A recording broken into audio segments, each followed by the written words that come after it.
Au Mali, après la visite du ministre français des Affaires étrangères Jean-Yves Le Drian et celle de la ministre des Armées, donc Florence Parly, les taux continuent de se resserrer autour de Barkhane. Et selon certaines sources sur place, ces deux visites se seraient très mal passées.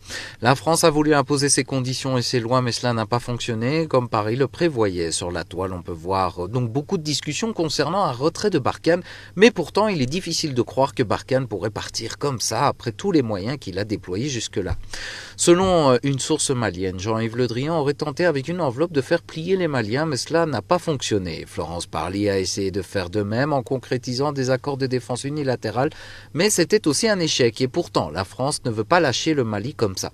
Ce qui fait que Paris met la pression maintenant sur le Canada pour s'impliquer militairement tout en amenant aussi l'Union européenne donc dans le Mali, mais quelle en est la raison?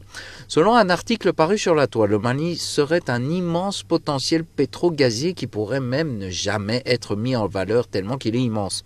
Donc le pays regorge de telles ressources naturelles que finalement la France aurait trouvé le moyen de faire impliquer beaucoup d'autres acteurs dans le dossier malien.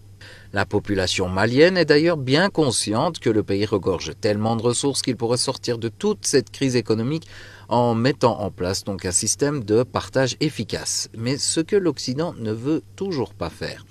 La force Barkhane ne se retire pas vraiment du Mali, mais par contre elle tenterait maintenant de se cacher derrière le Canada et même les États-Unis. Cela est une aubaine pour Washington, car comme cela en contrepartie, donc Barkhane deviendrait son bras armé au Mali, et pour le Canada, ce sont bien sûr les ressources qui l'intéressent depuis toujours. Ce qui fait que pour les Occidentaux, tout le monde trouve sa part, mais toujours pas le Mali. Depuis le soulèvement de la population contre la présence française, les choses changent et les Maliens ne se laissent plus faire. Les Maliens ne sont plus dupes et ils savent tous, sans exception, qu'avec une présence occidentale d'occupation sur leur territoire, le pays ne se développera d'aucune façon.